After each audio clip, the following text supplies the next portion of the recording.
దండవత్ ప్రణామ మాతాజీ. దండవత్ ప్రణాम माताजी। हरे कृष्णा। हरे कृष्ण माताजी, दंडवत प्रणाम। దండవత్ हरे ప్రణాम कृष्ण माताजी। माता जी, धन्यवाद प्रणाम। దండవత్ माताजी। హరే కృష్ణ। మనం క్లాస్ స్టార్ట్ చేసుకునే ముందు ప్రేయర్స్ చేద్దాము। ఎవరన్నా చేస్తారా? మన వాళ్ళు ఎవరన్నా ఉన్నారా? వెరీ బోల్। పద్మజ మాతాజీ మీరు చేస్తారా? నేను చేస్తారా? ఒక్క నిమిషం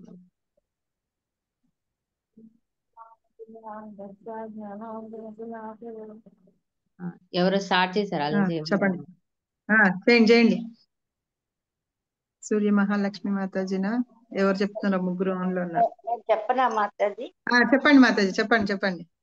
ఓం అజ్ఞానతిమిరాంధస్య జ్ఞానాంజనశలాకయా చక్షురున్మీలితం యేన తస్మై శ్రీగురవే నమః। శ్రీచైతన్యమనోభీష్టం స్థాపితం యేన భూతలే స్వయం రూపః కదా మह्यं దదాతి స్వపదాంతికం।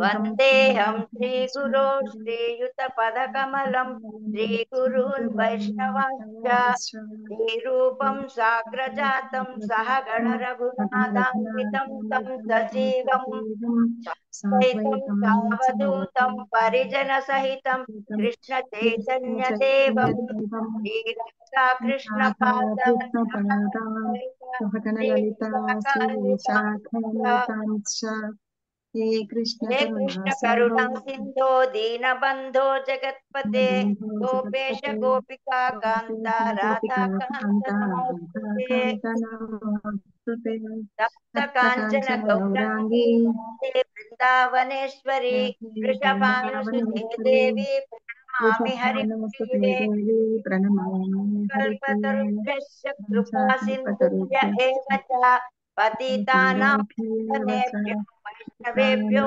పావనేభ్యో వైష్ణవేభ్యో నమో నమః। కృష్ణ చైతన్య ప్రభు నిత్యానంద విష్ణుపాదాయ ఏంటి మాతాజీ?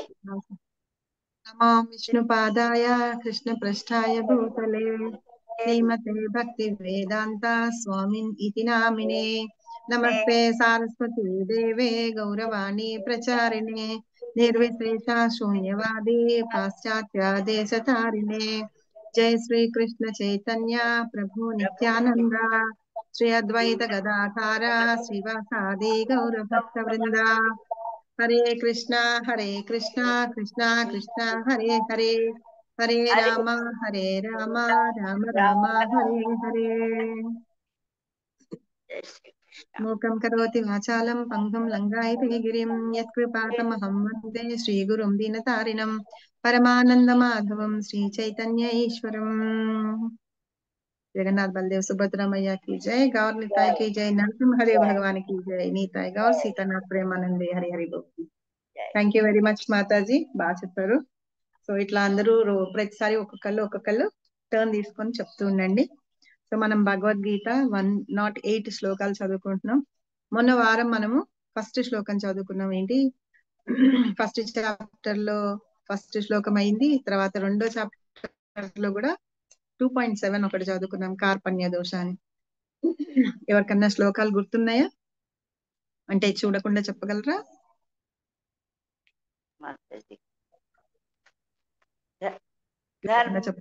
ఏ శ్లోకం చెప్పాలి మాతాజీ? ఫస్ట్ శ్లోకం చెప్పండి। కార్పణ్య దోషం మాతాజీ। కురుక్షేత్రే సమవేతాయుయుత్సవః మామకాః పాండవాశ్చైవ కిమకుర్వత సంజయ। హరే కృష్ణ। ధృతరాష్ట్ర ఉవాచ ధర్మక్షేత్రే కురుక్షేత్రే సమవేత ఇయుత్సవః మామకా పాండవాశ్చైవ కిమకుర్వత సంజయ। 2.7 కార్పణ్యదోషోపహత స్వభావః పృచ్ఛామి త్వాం ధర్మ సమ్మూఢచేతాః యచ్ఛ్రేయసాన్నిశ్చితం బ్రూహి తన్మే శిష్యస్తేహాం సదిమాం త్వం ప్రపన్నం। హరే కృష్ణ। ఇంకెవరైనా చెప్తారా? హరే కృష్ణ మాతాజీ నేను ఒకటి చెప్తాను ఫస్ట్ శ్లోకం. చెప్పండి మాతాజీ చెప్పండి. ఉవాచ ధర్మక్షేత్రే కురుక్షేత్రే సమవేతాయుయుత్సవ మామకాః పాండవాశ్చైవ కిమ కుర్వత్త సంజయ. హరే కృష్ణ మాతాజీ. థ్యాంక్ యూ మాతాజీ, thank you very much. Hare Krishna. ఇంకెవరైనా ట్రై చేస్తారా? ఫస్ట్ శ్లోకం, సెకండ్ శ్లోకం ఏదైనా పర్వాలేదు. హరే కృష్ణ మాతాజీ, దండవత్ ప్రణామ్. నేను ఫస్ట్ శ్లోకం చెప్తాను మాతాజీ. చెప్పండి మాతాజీ, చెప్పండి చెప్పండి. ధృతరాష్ట్ర ఉవాచ ధర్మక్షేత్రే కురుక్షేత్రే కిం ధర్మక్షేత్రే కురుక్షేత్రే సమవేతాయుయుత్సవ మామకా పాండవాశ్చైవ కిమ కుర్వత సంజయ.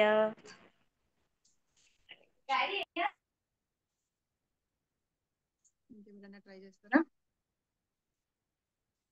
ఓకే, ఒకవేళ ఎవరన్నా చదవడానికి రాలేదు కానీ అలా కాకపోతే కనుక నేర్చుకోండి. ఇవాళ ఎట్టి పరిస్థితుల్లో నేను క్లాస్ అయిపోగానే ఈ 3 శ్లోకాలు పెడతాను. మాతాజీ నేను ఒక శ్లోకం చదువుతాను. చదవండి మాతాజీ, ఇక్కడ డిస్ప్లే చేశాను నేను. అంటే ఇందాక కార్పణ్య దోష ఉందా, చదవనా మాతాజీ? ఏదైనా పర్వాలేదు. ఇక్కడ నేను ఇక్కడ స్క్రీన్ షేర్ కూడా చేశాను. ఫస్ట్ శ్లోక రెండు చదవచ్చు. చదవండి.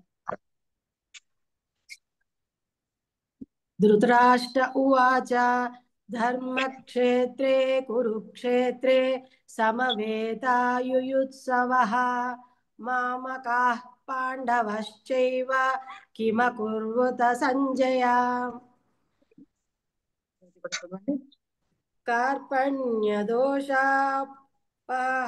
స్వభావః పృచ్ఛామి త్వాం ధర్మ సమ్మూఢచేతాః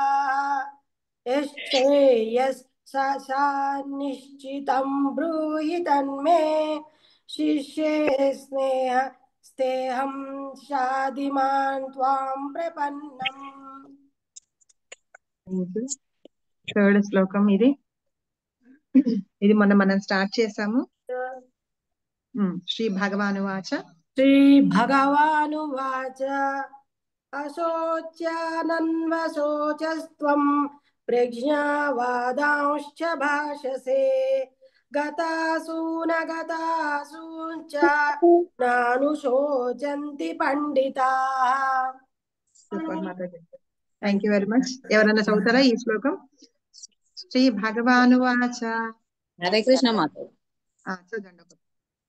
అశోచ్యానన్వశోచస్త్వం ప్రజ్ఞావాదాంచ భాససే గతాసూనా గతాసూంచ నానుశోచంతి పండితా. గతాసూన్ అగతాసూన్ అట్లా వీడి కొట్టి చదవాలన్నమాట. ఓకే, గతాసూన్ అగతాసూన్ నాను శోచంతి పండితా. నెక్స్ట్ ఎవరైనా చదువుతారా? చూడకుండా చెప్తాను మాతాజీ నేను. మీ ఇష్టం, ఎట్లానో చెప్పండి.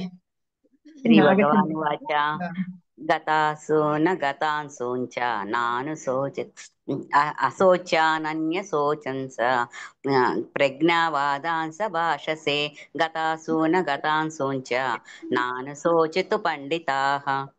నాను శోచంతి పండితాః. నెక్స్ట్ ఎవరైనా చదవండి. మాతాజీ నేను చదువుతున్నా. చదవండి మాతాజీ. భగవానువాచ అశోచ్యానన్వశోచస్త్వం ప్రజ్ఞావాదాంశ్చ భాషసే గతాసూన గతాసూంశ్చ నానుశోచంతి పండితాః. నెక్స్ట్ ఎవరు చదువుతారు? శ్రీ భగవానువాచ అశోచ్యానన్వశోచస్త్వం ప్రజ్ఞావాదాంశ భాషసి గతాసూన గతాసూంచ నానుశోచంతి పండితాః. ఇంకెవరైనా చదువుతారా?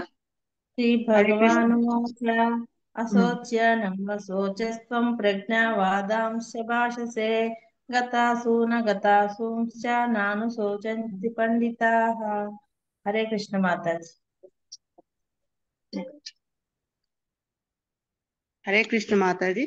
శ్రీ భగవానువాచ అశోచానన్యశోచస్త్వం ప్రజ్ఞావాదాంశ్చ భాషసే గతాసూన గతాసూంశ్చ నాను శోచంతి పండితాః.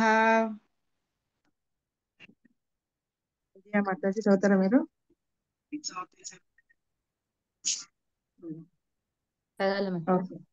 చదవండి. కృష్ణ మాతాజీ. శ్రీ హర్ష భగవానువాచ. చదవండి మాతాజీ. గుడ్లు ఎవరో చదువుతున్నారు. భగవానువాచ అశోచ్యానన్యశోచస్తత్వం ప్రజ్ఞావాదాశ్చ భాశ్చ గతాసూశ్చం నాసు నాను శోచంతి పండితాః. పండితాః. హరే కృష్ణ మాతాజీ. Thanks. Thank you. Hare Krishna మాతాజీ. చదవండి.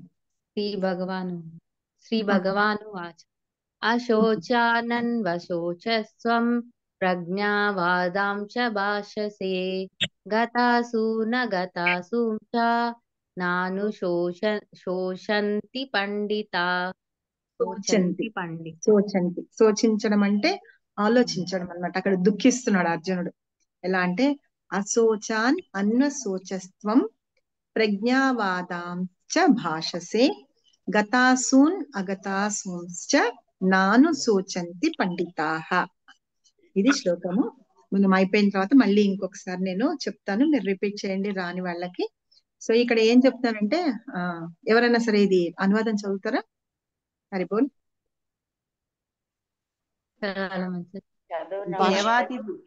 దేవాది దేవుడైన ఒకళ్ళు చదవండి. దేవాది దేవుడైన శ్రీకృష్ణ భగవానుడు పలికెను, ప్రజ్ఞను కూడిన పలుకులను పలుకుచునే నీవు దుఃఖింపదగిన విషయమును గూర్చి దుఃఖించుచున్నావు. జీవించి ఉన్న వారిని గూర్చి గాని మరణించిన వారిని గూర్చి గాని పండితులైన వాడు శోకించరు. థ్యాంక్ యూ మాతాజీ. ఇక్కడ ఏం చెప్తున్నా అంటే ఇది భగవంతుడు మాట్లాడుతున్నమాట.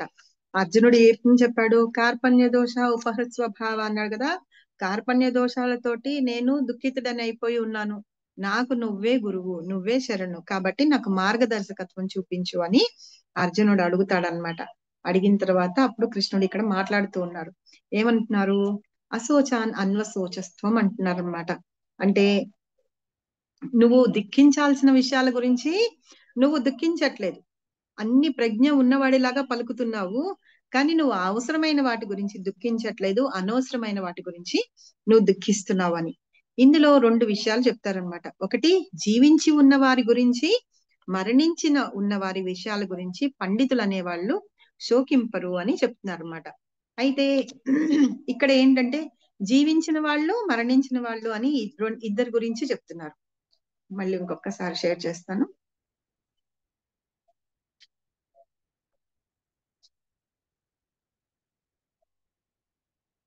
వచ్చింది కదా. ఇక్కడ రెండు విషయాలు ఉన్నాయి. ఒకటి ఏంటి? జీవించి ఉన్న వారి గురించి లాస్ట్ లైన్ లో ఉంది, మరణించి ఉన్న వారి గురించి పండితులైన వాళ్ళు శోకించరు అని. అంటే జీవించి ఉన్న వాళ్ళ గురించి మరణించిన వాళ్ళ గురించి ఎందుకు శోకించరు అని అంటే వాళ్ళకి తెలుసు కాబట్టి. ఏంటంటే మరణించడము అని అంటే ఏంటంటే మనం ఏమనుకుంటున్నాం, మనం చదువుకున్నాం కదా ఆల్రెడీ 18 days కోర్స్ లో, దేహాన్ని వదిలిపెట్టడమే అన్నమాట. మరణించడం అంటే కనుక ఆత్మ వేరే దానికి, వేరే బాడీకి వెళ్ళిపోతుంది. కానీ ఈ విషయాలు, ఈ జ్ఞానాన్ని ఎవరైతే తెలుసుకొని ఉంటారో అలాంటి వాళ్ళు పండితులు అన్నమాట. ఆ పండితులు అనే వాళ్ళు ఈ విషయం గురించి వాళ్ళు నన్ను వదిలిపెట్టేసి వెళ్ళిపోయారు అని చెప్పి వాళ్ళు బాధపడరు అని ఇక్కడ చెప్తున్నారు అనమాట కృష్ణ పరమాత్ముడు. అయితే ఇది చెప్పుకునే ముందు కాసేపు మాట్లాడుకుని తర్వాత మనం పర్పట్ చదువుకుందాము.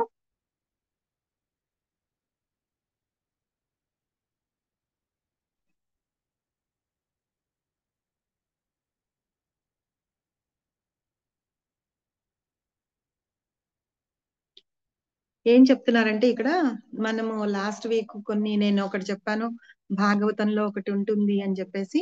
ఏంటంటే మనము బాడీ కాన్సెప్ట్ అంటే మనం ఈ దేహాత్మ బుద్ధితోటి మనం జీవిస్తూ ఉన్నాం అన్నమాట. ఎప్పుడు మనము అర్థం చేసుకోవట్లేదు. ఇంతకు ముందు మనకు తెలీదు ఆత్మ అనేది ఒకటి ఉంటుందని.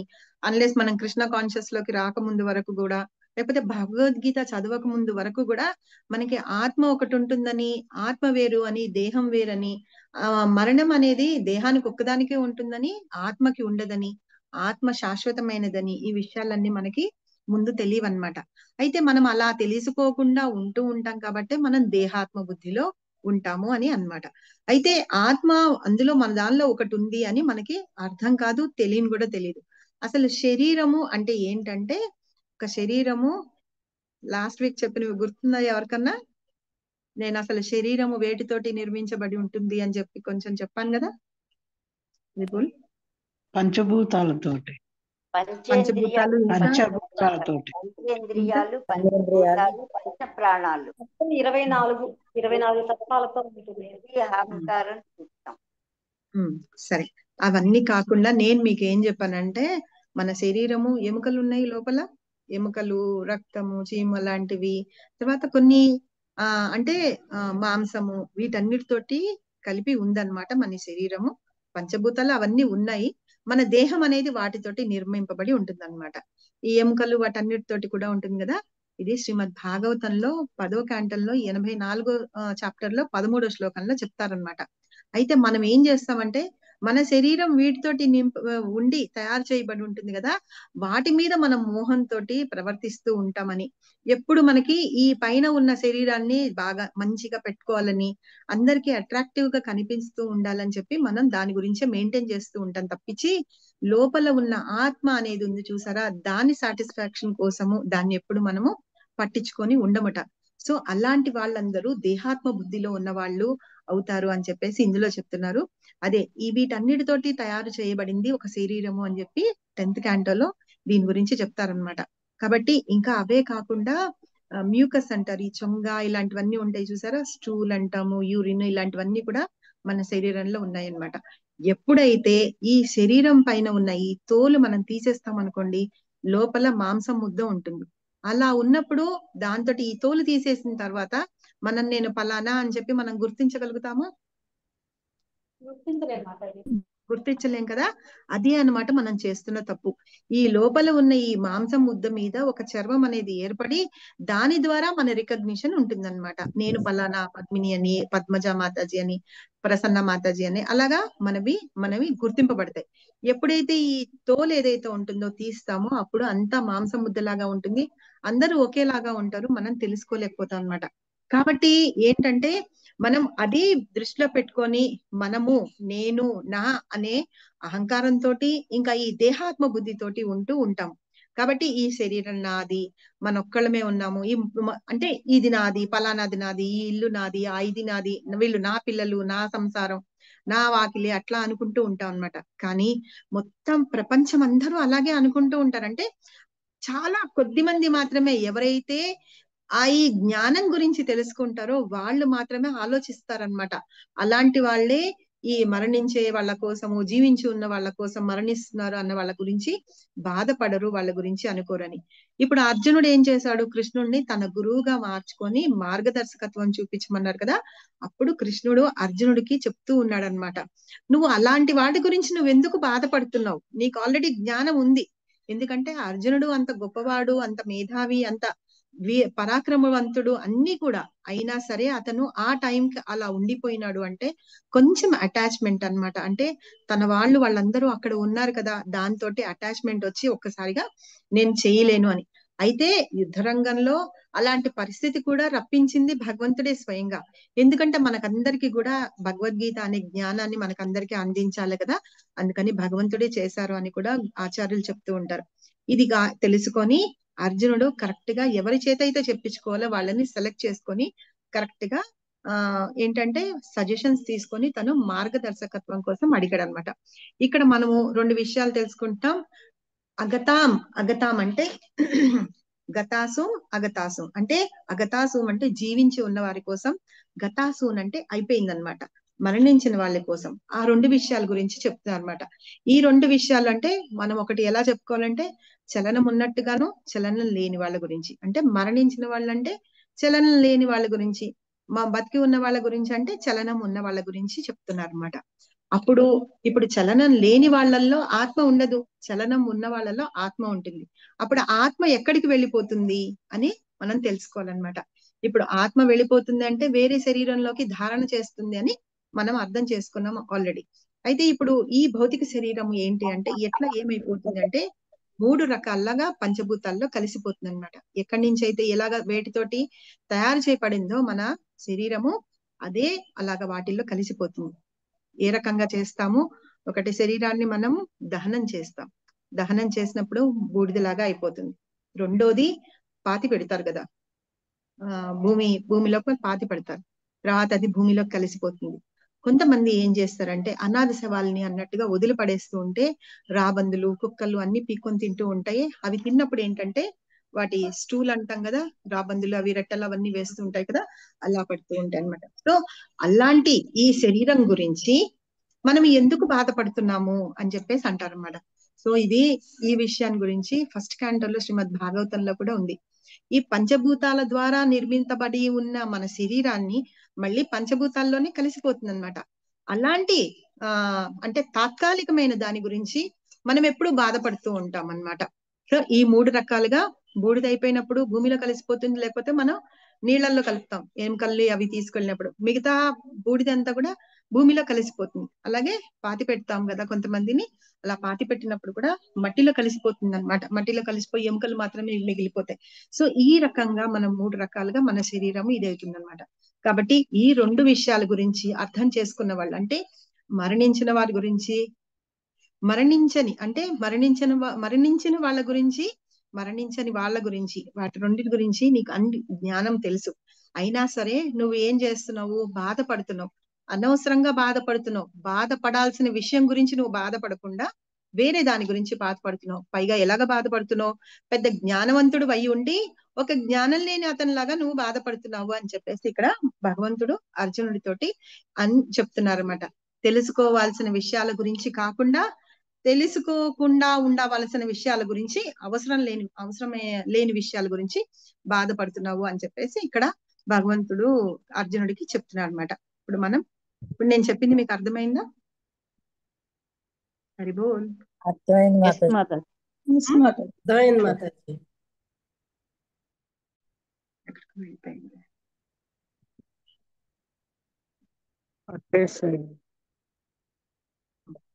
వచ్చింది కదా. కొంచెం ఎవరన్నా నాకు హెల్ప్ చేయండి పర్పట్ చదవడానికి. అసలు ఇప్పటి వరకు ఎవరు శ్లోకాలు చదవని వాళ్ళు అలా ఉంటే ఎవరన్నా చదవండి. హరిబోల్. చదువుతారు ఎవరన్నా? మాతాజీ నేను చదవనా? భగవానుడు వెంటనే గురుస్థానమును స్వీకరించి శిష్యుని పరోక్షముగా మూర్ఖుడని పిలుచుచు గట్టిగా మందలించెను.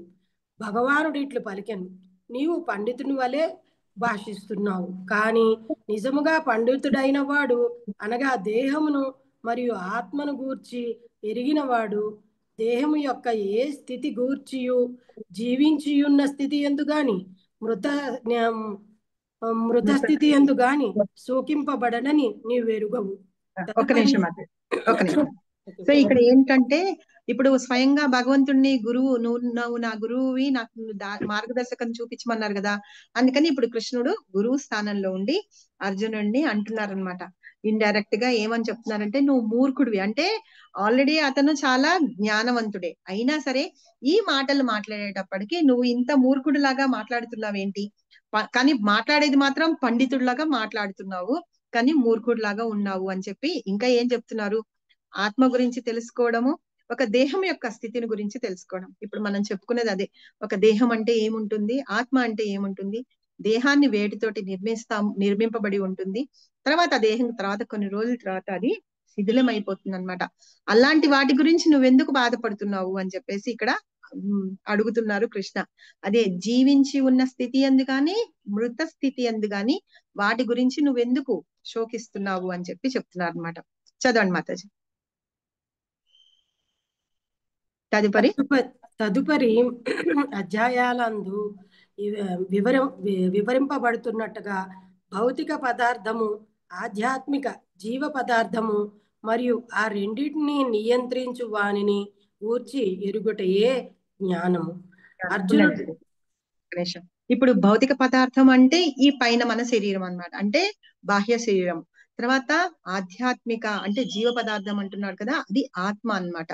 సో ఈ ఆత్మ అంటే ఆధ్యాత్మిక అనే జీవాత్మ అనేది ఏంటంటే పర్మనెంట్ గా ఉంటుందని, ఈ దేహం ఏదైతే ఉందో భౌతిక పదార్థం అయితే ఎట్లా ఉందో అది ఈ రకంగా మళ్ళీ శిథిలమైపోయి మళ్ళీ అందులో కలిసిపోతుంది అనమాట. దాని గురించి ఈ రెండింటి గురించి తెలుసుకోవడమే నిజమైన జ్ఞానము అని ఇక్కడ కృష్ణుడు చెప్తున్నాడు. చదవండి మాతాజీ.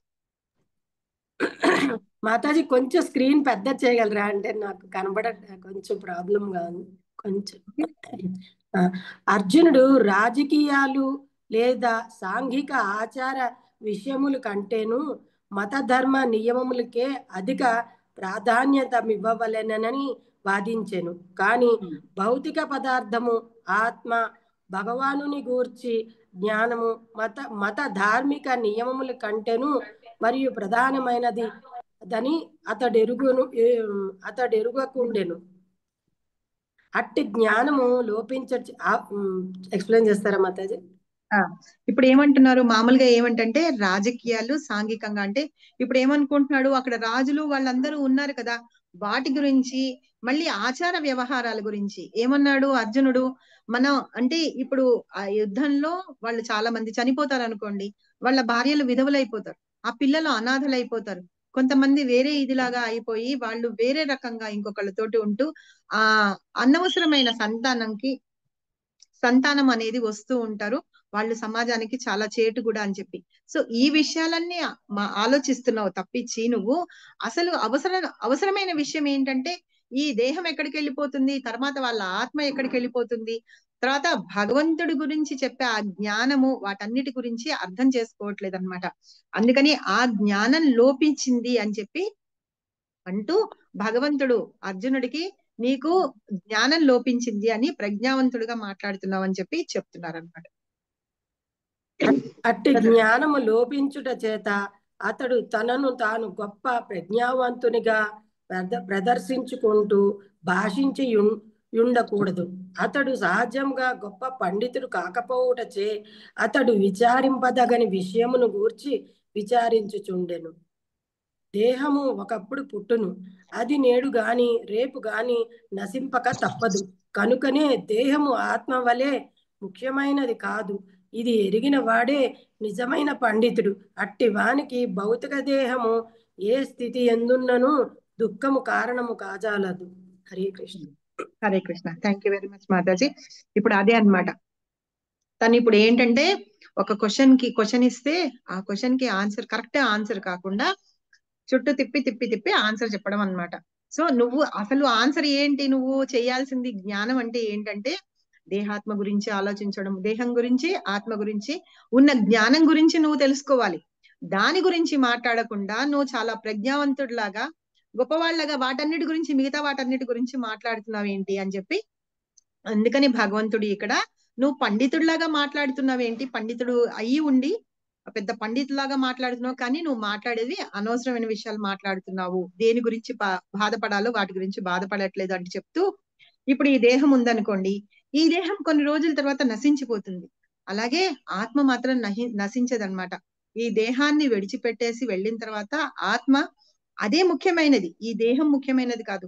ఇప్పుడు చనిపోయిన తర్వాత మనల్ని ఏమంటారు, బాడీ అంటారు తప్పించి పలానా వాళ్ళు అని పేరుతోటి పిలవరు అనమాట. అదే మన రికగ్నిషన్. కాబట్టి ఆ ఆత్మ చాలా ముఖ్యమైనది, కాబట్టి దాని గురించి తెలుసుకునగలిగిన వాడే నిజమైన పండితుడు. కాబట్టి ఈ భౌతిక దేహము ఏ స్థితిలో ఉన్నది అనేది మనకి అసలు పట్టించుకోవాల్సిన అవసరం లేదు, ఈ ఆత్మ గురించి పట్టించుకోవాలి, అది నిజమైన జ్ఞానము అని చెప్పి ఇక్కడ అర్జునుడికి కృష్ణుడు ఈ శ్లోకంలో ఎక్స్ప్లెయిన్ చేస్తున్నాడు అనమాట. ఓకేనా?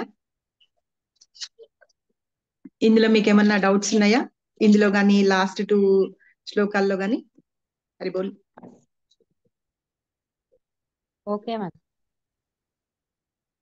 అన్మ్యూట్ చేయండి, వాళ్ళు చెప్తారు. ఎవరికన్నా డౌట్స్ ఉంటే కనుక అడగండి ఈ 3 శ్లోకాల్లో, లేకపోతే మనం ముందుకు వెళ్ళిపోదాం. మాతాజీ, ఈ జ్ఞానం తెలుసున్నా కూడా ఇప్పుడు దగ్గర వాళ్ళు పోతే బాధ ఉంటుంది కదా. అవును, బాధ ఉంటుంది, అదే మనం తెలుసుకోవాల్సిందన్నమాట. ఇప్పుడు ఏంటి, అర్జునుడికి ఏం చెప్తున్నాడు కృష్ణుడు, వీళ్ళందరినీ నువ్వు కాదు చంపేది, నేను ఆల్రెడీ చంపేశాను అని చెప్పి విశ్వరూపం చూపించినప్పుడు చెప్పారు. కానీ వీళ్ళ గురించి కాదు నువ్వు బాధపడాల్సింది, నువ్వు వాళ్ళ ఆత్మలు మళ్ళీ వేరే దానికి వెళ్ళిపోతున్నాయి కదా, అవునా కదా, వేరే దేహానికి వెళ్ళిపోతున్నాయి. నువ్వు దాని గురించి ఆలోచించు. ఇక్కడ ఉన్న ఈ శరీరం ఇక్కడ శిథిలం అయిపోతుంది, వేరే దానికి వెళ్తున్నారు. ఎవరైనా సరే వెళ్ళాల్సిందే, ఎప్పటికైనా సరే వెళ్ళాల్సిందే. కాబట్టి వాళ్ళ గురించి మనం దుఃఖించి మనం టైం వేసుకొని మనం ఇది చేసుకోవాల్సిన అవసరం లేదనమాట. అందుకని ఏం అర్థం చేసుకోవాలి, ఆత్మ శాశ్వతం కాబట్టి ఆ ఆత్మ విడిచి వెళ్ళిపోయింది అనే జ్ఞానాన్ని మనం తెలుసుకోవాలన్నమాట. ఓకేనా, అందరికీ ఉంటుంది బాధ. కాకపోతే ఏంటంటే మనం ఆ అటాచ్మెంట్, ఇప్పుడు అర్జునుడికి భగవద్గీతలో కృష్ణుడు చెప్పేది అదే అన్నమాట. మనం ఎంత అటాచ్మెంట్ పెట్టుకుంటాం అనుకోండి, దేని గురించి అన్నా, ఒక వస్తువే కానివ్వండి, ఒక మనిషే కానివ్వండి, ఎవరైనా సరే ఎంత అటాచ్మెంట్ పెట్టుకుంటే మనకి అంత బాధ పెరుగుతూ ఉంటుంది అనమాట. కాబట్టి అంత అటాచ్మెంట్ మంచిది కాదు అని మనం ఇక్కడ అర్థం చేసుకోవాల్సింది. సరేనా మాతాజీ? థ్యాంక్ యూ మాతాజీ. హరే కృష్ణ. ఓకేనా, ఇంకేమన్నా డౌట్ ఉందా? డౌట్స్ ఉన్నాయా? ఇప్పుడు నేను చెప్పిన దానికి మీకు అర్థమైందా?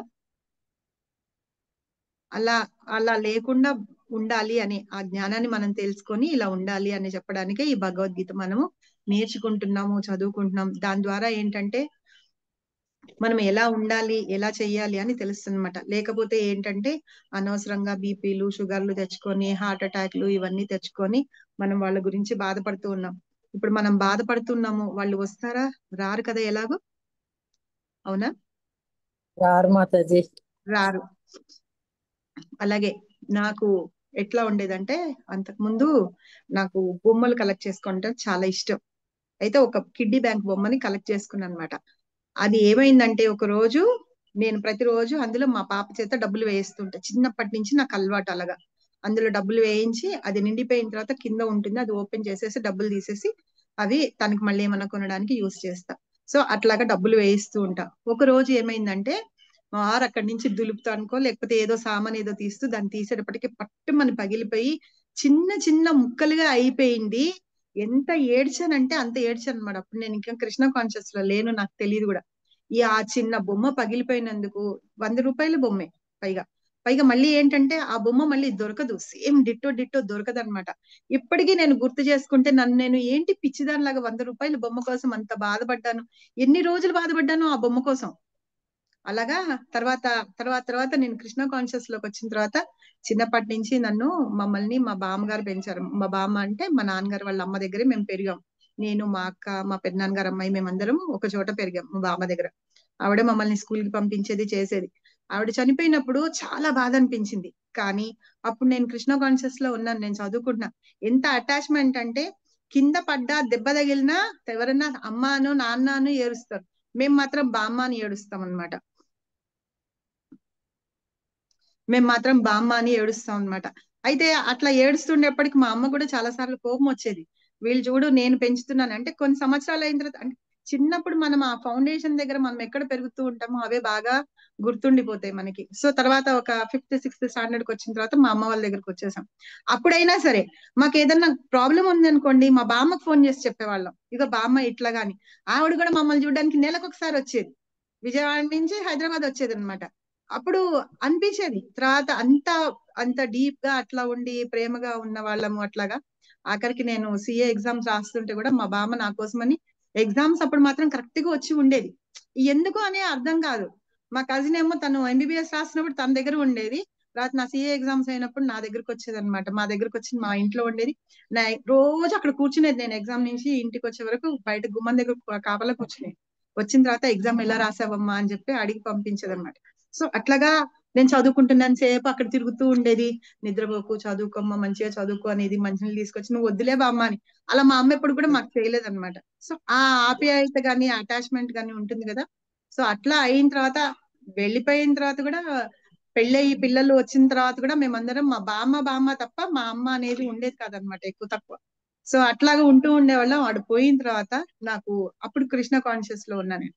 అప్పుడు నేను అనుకున్నాను అనమాట, ఆవిడ నిజంగానే వెళ్ళిపోయింది కదా, 95 ఏళ్ళు బతికి వెళ్ళింది అప్పటి వరకు. ఇప్పుడు మేమేం అనుకుంటామంటే, ఆవిడలాగా ఎవరితోటి మేము సేవ చేయించుకోకూడదు, మనం వాళ్ళ దగ్గర నుంచి నేర్చుకోవాల్సింది అది. అటాచ్మెంట్ అంటే మనకి హృదయంలో అలా ఉండాలి. ఆవిడ వెళ్ళిపోయిందా అంటే మనకి ఎన్ని విలువలు మనకి నేర్పించి వెళ్ళారు కదా వాళ్ళు. వెళ్ళిపోయిందంటే ఓ దేవుడి ధామానికన్నా వెళ్ళిపోని, లేకపోతే వేరే మంచి జన్మ ఏదన్నా రాని, అలా అని చెప్పి మేము ఆలోచించుకుంటాం అనమాట. సో ఇవి ఏంటంటే, ఈ జ్ఞానం మనం భగవద్గీత నుంచి నేర్చుకునేది మనకి మన లైఫ్ లో అనవసరమైన వాటి గురించి. ఇప్పుడు నేను ఏడుస్తాను, నెల రోజులు ఏడుస్తాను, 2 నెలలు ఏడుస్తాను, నాకు మా బామ్మ తిరిగి రాదు కదా. అవునా కాదా? సో మా బామ్మ తిరిగి రాదు, ఆ విషయం అందరికీ తెలుసు. కానీ ఏడ్చి ఏం లాభం? ఇంట్లో వాళ్ళందరినీ బాధ పెట్టడం, మా ఇంట్లో పిల్లలకి వాళ్ళకి పని చేయకుండా, ఇవి చేయకుండా, వాళ్ళు చదువుకుంటున్నారు అవన్నీ చేయకుండా కదా. ఒకటి ఏంటంటే ఆవిడ ఎక్కడన్నా కరెక్ట్ గా వెళ్ళిపోయింది, బాగుంది అంటే వేరే జన్మ తీసుకుంది అట్లా అని మనము అనుకోవాలి, లేకపోతే భగవద్ధామానికే వెళ్ళాలి అని మనం అనుకోవాలన్నమాట. సో ఆ అటాచ్మెంట్ అనేది ఉంటుంది. మేము కూడా ఇప్పుడు మాట్లాడుకుంటే ఎవరన్నా అక్క చెల్లెలు అందరం మాట్లాడుకుంటే మా బామ్మగారి గురించి ఎక్కువ మాట్లాడుకుంటాం. ఆ రకంగా తలుచుకుంటాం కానీ ఏడవం మేము. అంటే గొప్పగా చెప్పుకుంటాం వాళ్ళ గురించి, ఇగో మమ్మల్ని చిన్నప్పటి నుంచి ఇలా పెంచారు కదా, అలా చేశారు కదా అని. అంటే అటాచ్మెంట్ అలా ఉండకూడదు. నేను ఎలాగైతే బొమ్మ పగిలిపోయిన దానికి ఏడ్చి చెప్పని చూసారా, అలా ఉండకుండా మనం ఇలా ఉండాలన్నమాట. వాళ్ళ గురించి ఇంకా మనం మంచివి ఏమన్నా మనం నేర్చుకున్నవి మన పిల్లలకి నేర్పించడం, ఇంకెవరికన్నా నేర్పించడం, అట్లా ఉంచుకుంటే మంచిది. కానీ మనం పిచ్చోళ్ళం అయిపోయి అటాచ్మెంట్ తోటి మన ఆరోగ్యాలు అవన్నీ పాడు చేసుకోకుండా అట్లా ఉండేది అనేది మంచి పద్ధతి అన్నమాట. ఓకేనా? ఇదంతా ఈ స్ట్రెంగ్త్ గాని, అంటే ఈ బలం గాని, ఈ ధైర్యం గాని ఏమంటాం మనం, ఆ జ్ఞానం కానీ మనకి ఈ భగవద్గీత చదువుకుంటూ వీటిల్లో ఉండడం మూలంగా మనకి ఆ ఇది స్టామినా అంటాం చూసారా, మనల్ని మనం ఇచ్చేసుకునేది, అవన్నీ అందులో పెరుగుతాయి అన్నమాట. ఆ రకంగా మనం వీటిని కంట్రోల్ చేసుకోవచ్చు. ఓకేనా మాతాజీ? సో ఇప్పుడు ఇంకెవరికి డౌట్స్ లేకపోతే మన నెక్స్ట్ శ్లోకంకి వెళ్దామా?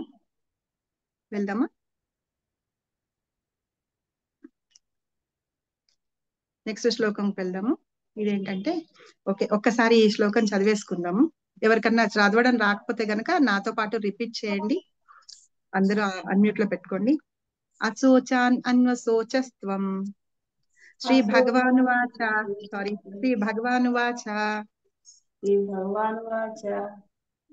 అశోచాన్ అన్వశోచస్త్వం ప్రజ్ఞావాదాంశ్చ భాషసే గతాసూన్ అగతాసూంశ్చ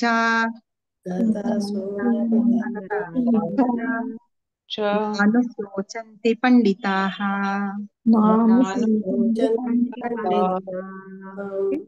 ఇంకోసారి చెప్దామా? శ్రీ భగవానువాచ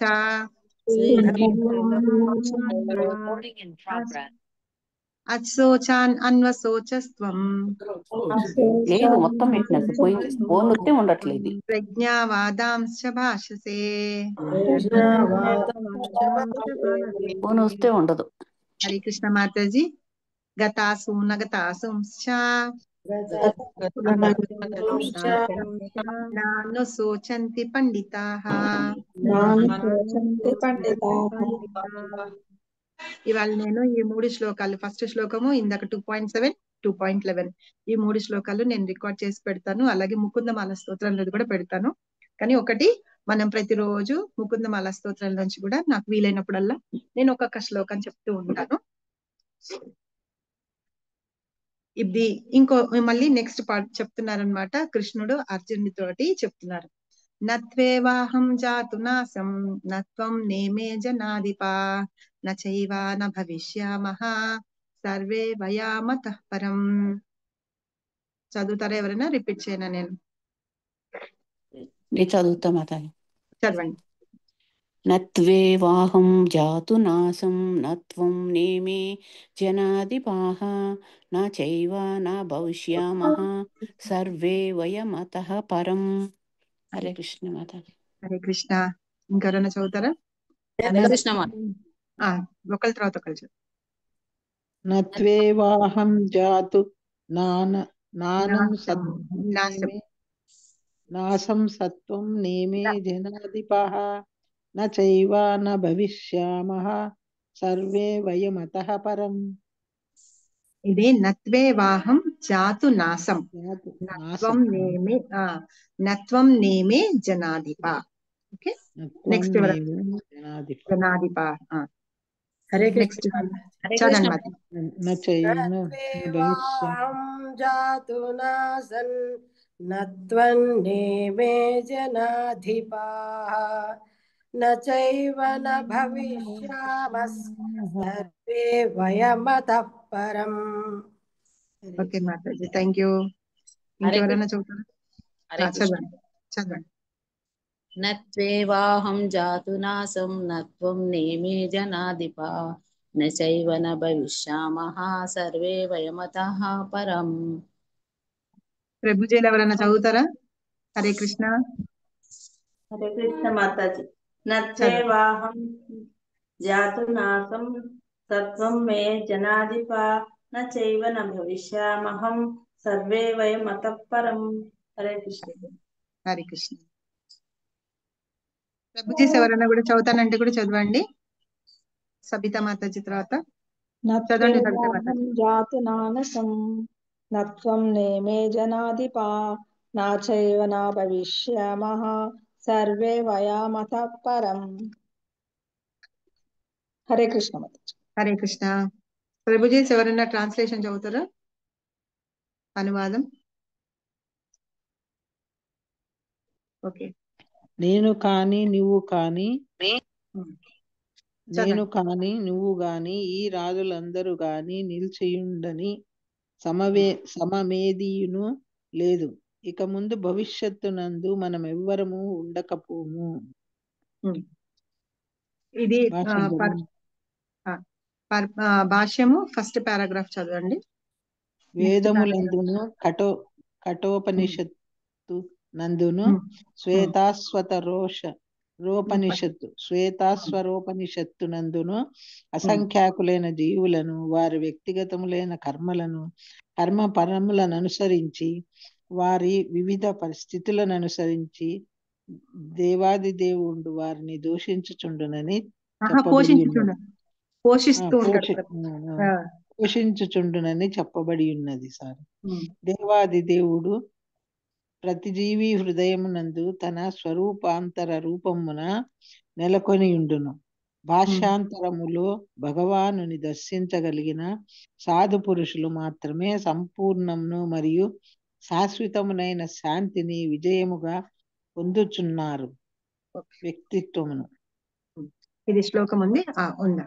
ఇక్కడ కృష్ణ ఏం చెప్తున్నారంటే, నువ్వు ఏ జ్ఞానం గురించి బాధపడాలో దాని గురించి బాధపడకుండా అనవసరమైన విషయాల గురించి బాధపడుతున్నావు అని చెప్తూ ఇంకా ఏం చెప్తున్నారు ఇక్కడ, నువ్వైనా సరే నేనైనా సరే, ఇప్పుడు అక్కడ యుద్ధం చేస్తున్నగా ఉన్న రాజులందరూ సరే, ఎవరైనా సరే మనందరము ఉన్నాము. భవిష్యత్తులో అంటే అంత పూర్వము ఉన్నాం, ఇప్పుడు ఉన్నాం. భవిష్యత్తులో మనమందరము ఉండకపోవచ్చేమో కూడా అని అంటున్నారు. ఎందుకు అంటే మన ఆత్మలు వేరే దానికి వెళ్ళిపోతాయి కాబట్టి, వేరే శరీరం తీసుకుంటాయి కాబట్టి మనమందరము ఉన్నాం అన్నమాట. ఇంకా కృష్ణ భగవానుడు ఏం చెప్తున్నాడంటే, అందరి హృదయాల్లో నేను పరమాత్మగా నిల్చుండి అందరి జీవులందరినీ నేనే పోషిస్తూ ఉన్నాను. కానీ వాళ్ళందరూ ఏంటంటే తర్వాత మళ్ళీ రూపాంతరం చెంది, అంటే ఈ దేహం శిథిలం అయిపోయినప్పుడు మళ్ళీ రూపాంతరం చెంది వాళ్ళు ఏం చేస్తారంటే ఇంకో దేహాన్ని తీసుకుంటారు అని చెప్పి ఇక్కడ కృష్ణుడు చెప్తున్నారు అన్నమాట.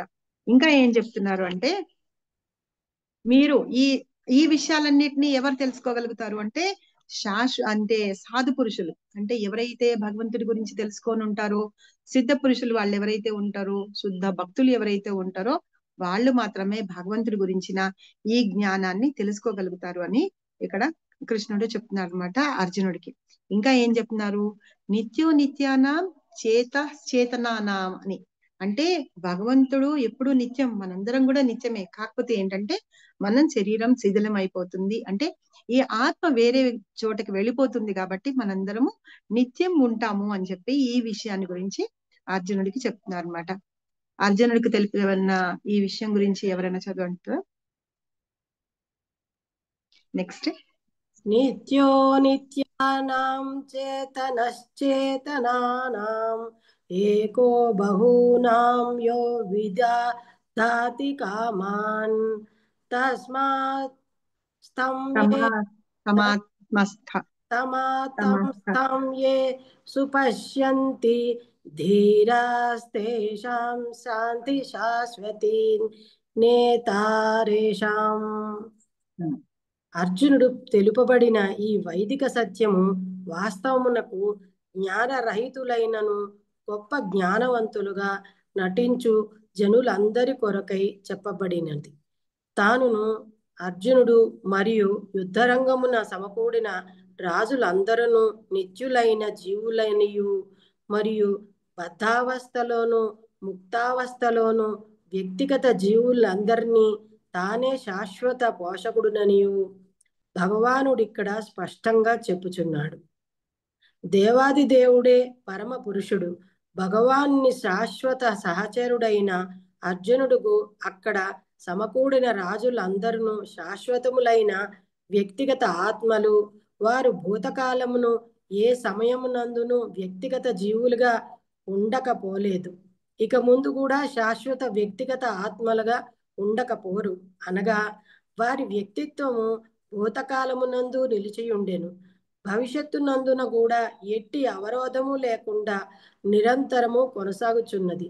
కనుక ఎవరి కొరకను శోకించుటకు ఎట్టి కారణము లేదు.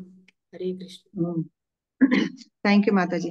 ఇక్కడ ఏం చెప్తున్నారంటే కృష్ణుడు ఇక్కడ వైదిక సత్యాన్ని మనము ఈ వాస్తవం అంటే ఏదైతే ఉంది వాళ్ళందరూ ముందు కూడా ఉండి ఉన్నారు, కానీ ఇలా ఉండిలేరనమాట. అంటే ఇప్పుడు నేను పద్మిని ఉన్నాను అనుకోండి, నేను భవిష్యత్తులో కూడా ఉండి ఉన్నాను, భూతకాలంలోనూ ఉన్నాను, అక్కడ ఉన్నా, కానీ ఇలా ఉండి ఉండను అనమాట. నా ఆత్మ వేరే రకంగా వేరే దేహం తీసుకొని ఉంటుందన్నమాట.